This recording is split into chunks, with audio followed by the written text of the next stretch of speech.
Now that we have looked at the definition of the work for some commonly encountered forces, let's look at the other side of work energy approach, which is the energy part.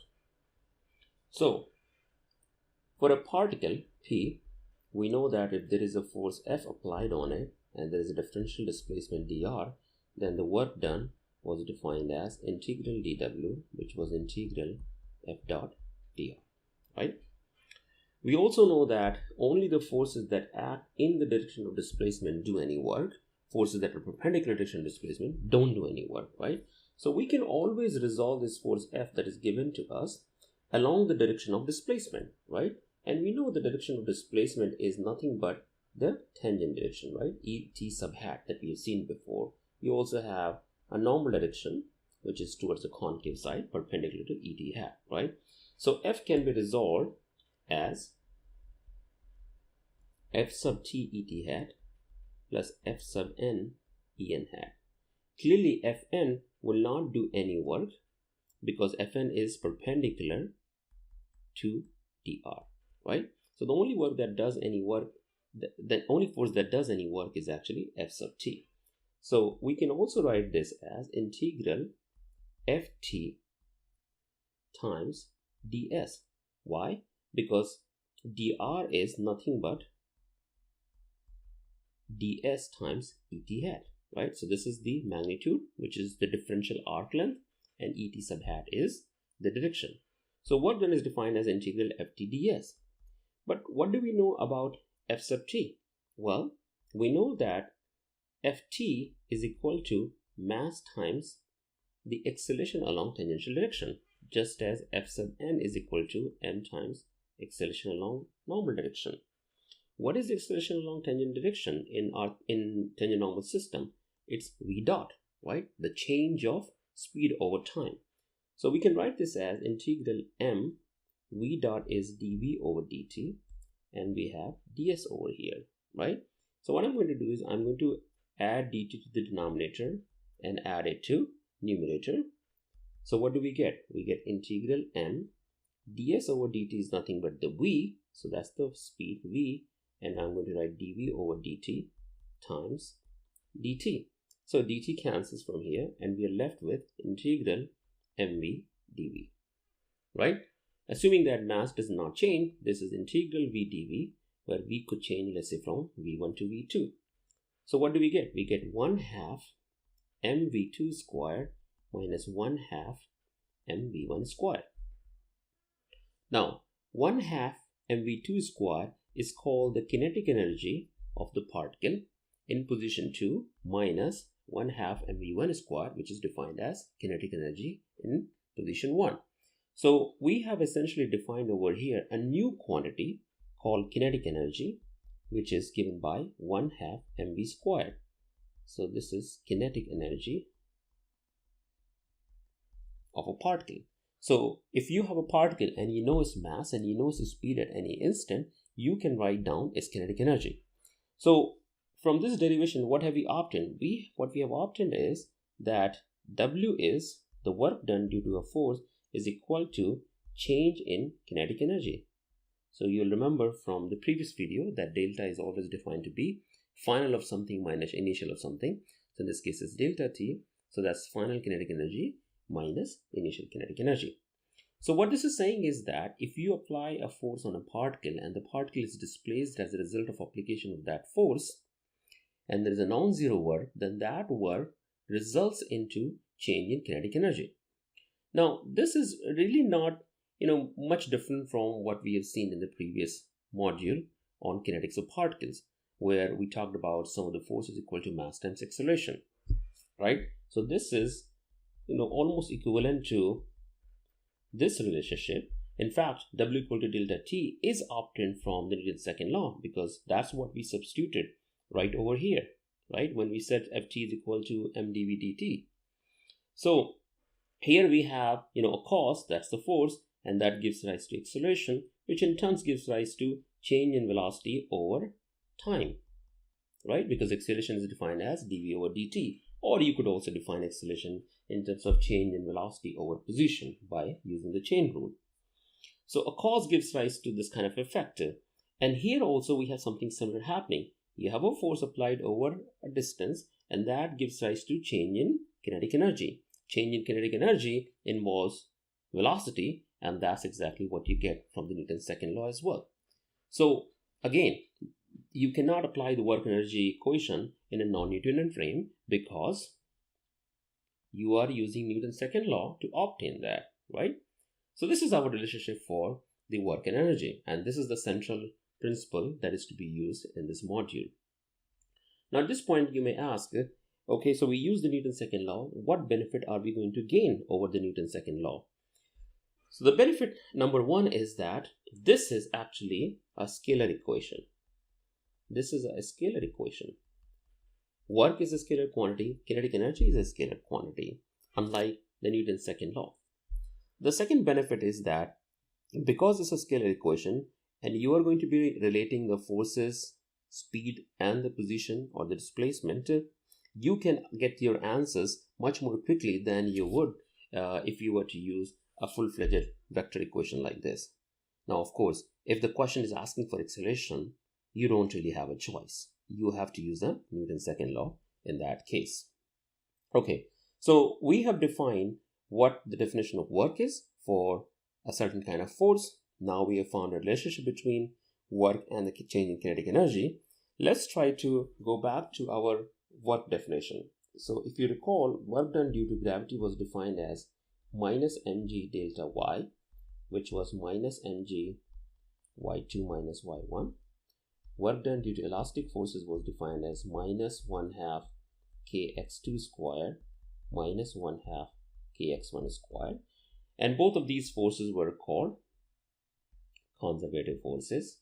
And these are not the only examples of conservative forces. Central forces, the universal gravitational attraction force, they are also conservative forces. Now it will become clear to you as to why these are called conservative forces. So first thing we need to understand is that because this is only the final and initial position, we can also write W sub g equal to minus, I'm going to rewrite this again once more, and this I will call as a potential energy function U2 due to gravity minus U1 due to gravity. So what I have done here is I am creating a potential energy function called U sub g indicating that this is a potential energy function for gravity, and that is equal to mgy. Okay, so the work done due to gravity is now nothing but change in potential energy function. Okay, so we can devise a potential energy function for a force like gravity because it only depends, the work done due to gravity only depends on the initial and final position. We can do something similar for elastic forces, and this quantity 1/2 kx2 squared, we can say this is U2 for elastic forces minus U1 due to elastic forces, where U sub E is defined as 1/2 kx squared. Okay, so this is also called potential energy function, and from now onward we will just refer to it as potential energy due to elastic forces. This is also potential energy function. Okay, but this potential energy function is different from the potential energy function for elastic forces, just as the definition of the force is dependent on the nature of interaction. Okay, so what I'm going to do now is I'm going to write this work done due to gravity as well as elastic forces over here in terms of change in potential energy function. So in general, for conservative forces, W is equal to minus delta U. Okay, so I'm dropping the subscript G and E over here because if you have gravity, then you'll have, you'll have the minus delta UG. If you have W sub E, it'll be minus delta UE. Okay, if you have both, then it'll be simply an addition of both of them, right? Because this is a scalar quantity. So let's substitute this over here. Okay, W equal to delta T. So W is also equal to delta T, right? So both of these are equal to each other, which means that delta T is equal to minus delta U. And that means delta T plus delta U is equal to 0. I can take delta outside and write delta of T plus U is equal to 0. Now, what is this quantity over here? This is kinetic energy T, and U is called potential energy. And the combination of the two is called mechanical energy. It's called mechanical energy. So what this is saying is that delta of mechanical energy is 0, which in other words is saying that mechanical energy is constant or conserved,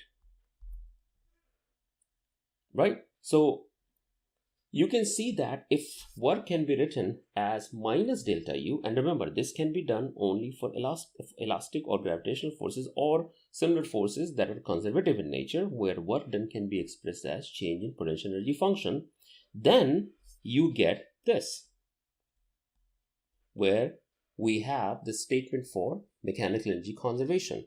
Now remember, this is not a statement for purely just energy conservation. Energy is always conserved, right? So this is a much smaller statement that we are making. We're saying that mechanical energy is conserved if the only forces acting on a system are conservative in nature.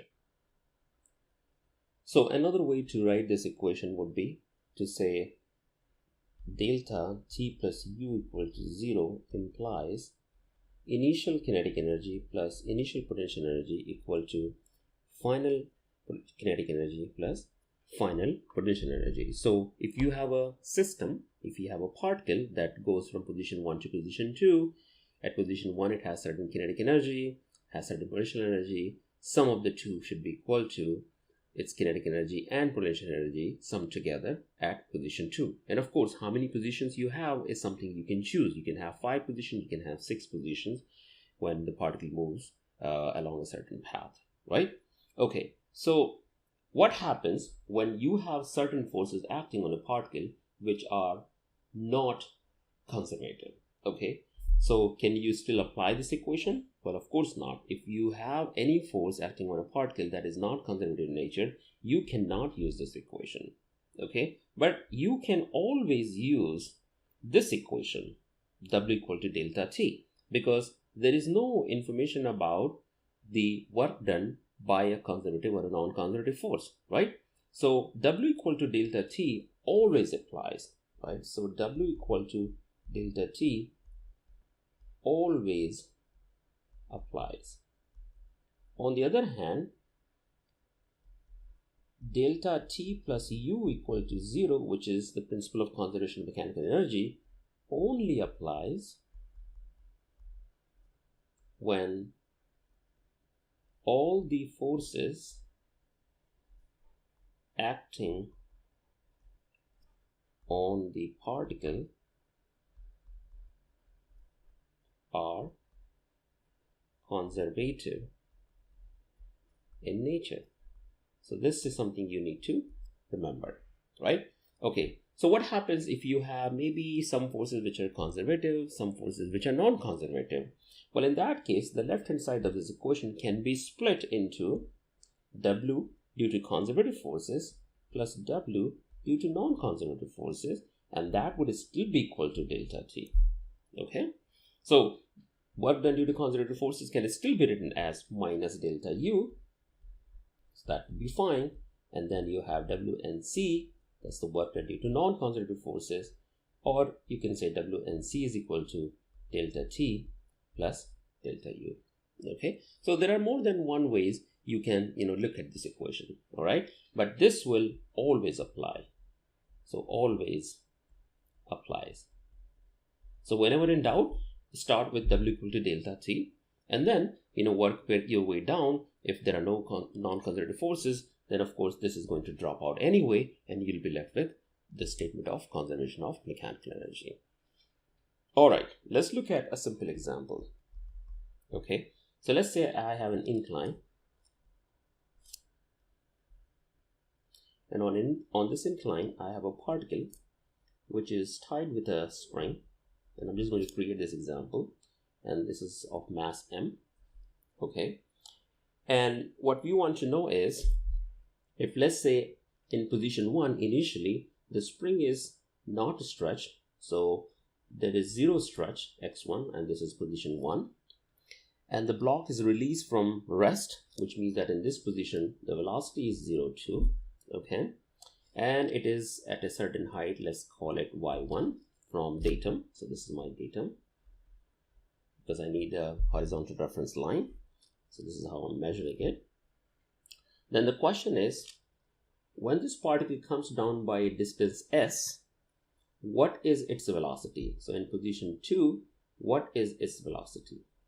Okay, and the angle of the incline is also given to you as theta, right?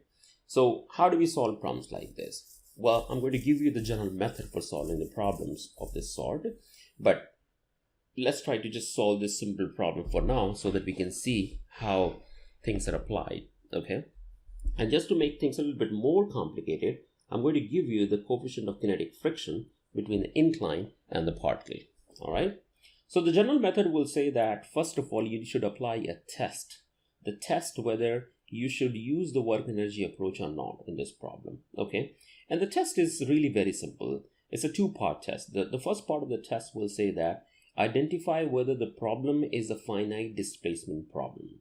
So by finite displacement, I mean you have particle given to you in one position, and then the particle moves to another position, and that's a finite displacement. So in this case, the particle has clearly moved from 1 to 2,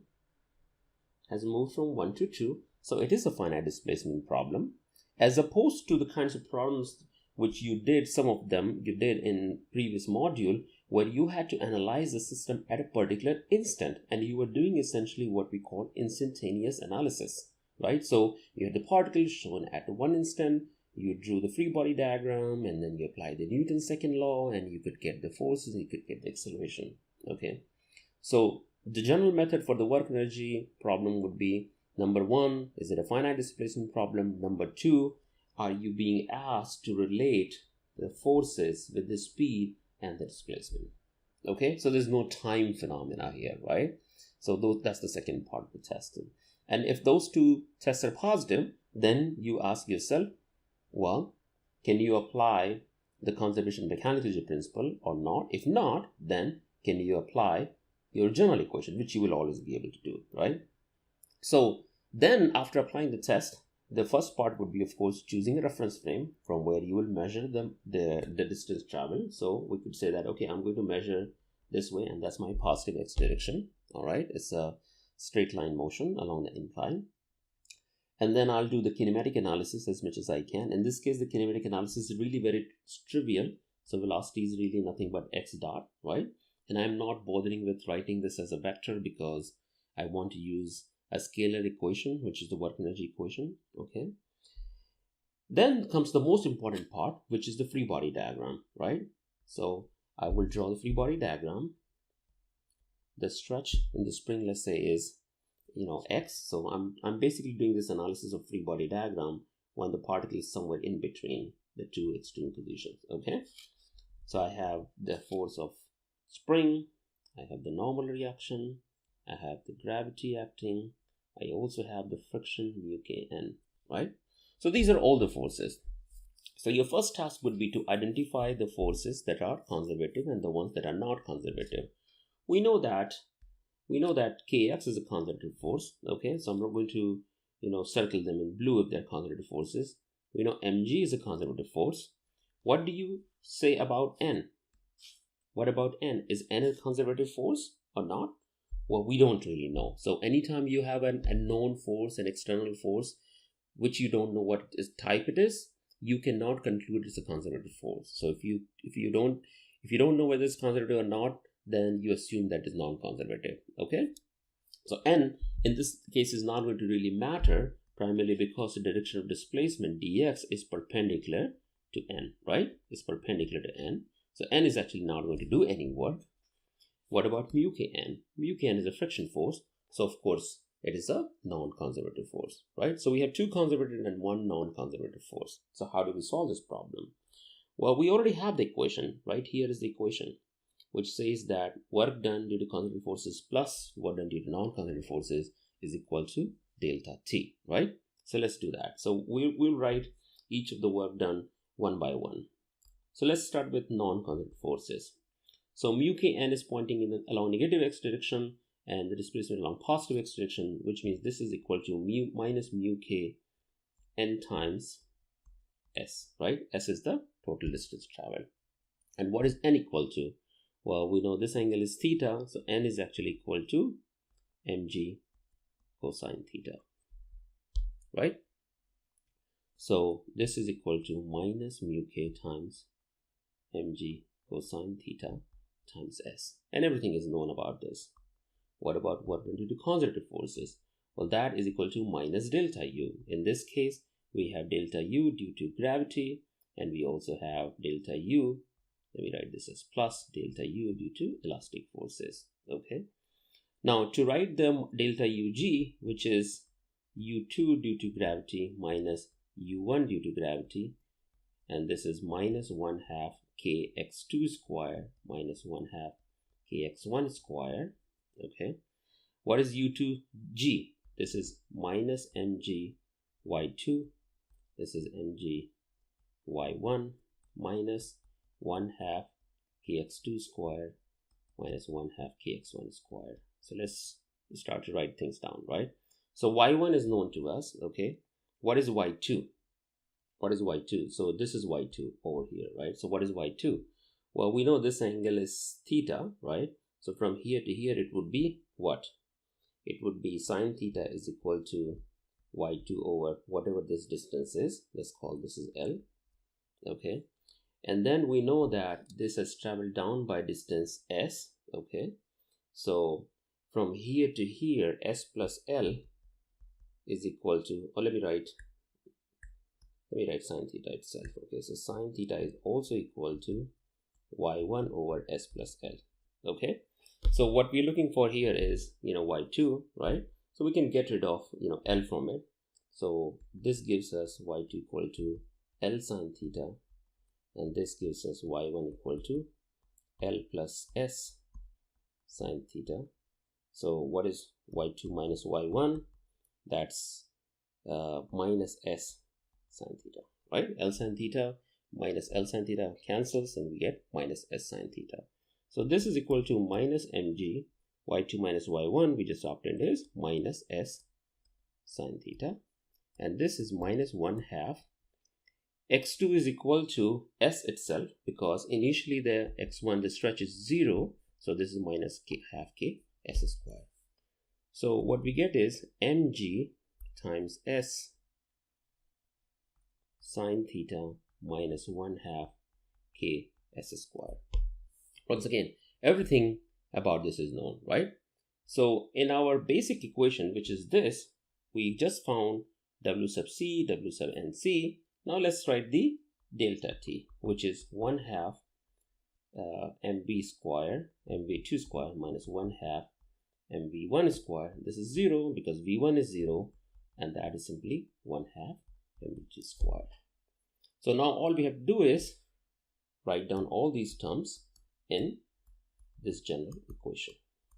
Okay, so what is w sub c, which is this quantity? So we write that as mg times s sine theta minus 1/2 ks square plus work done due to non-conservative forces is given by this quantity. So that's actually minus, so let me erase this, minus mu k times mg cosine theta times s equal to 1/2 mv2 square.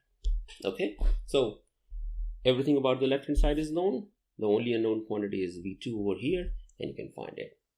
Now let's say you are given all these parameters in terms of some numbers, and you actually plug them in this equation, and then you do the computation, and you find your v2 is actually coming out to be an imaginary quantity. Then you should know that you probably made a mistake somewhere with the signs, and students do make a lot of mistakes with the sign. So I want to draw your attention to the fact that over here, when you pick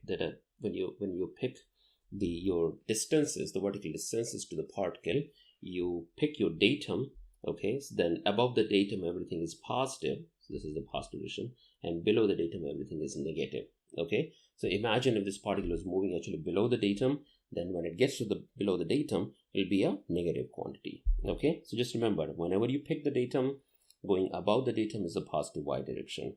All right.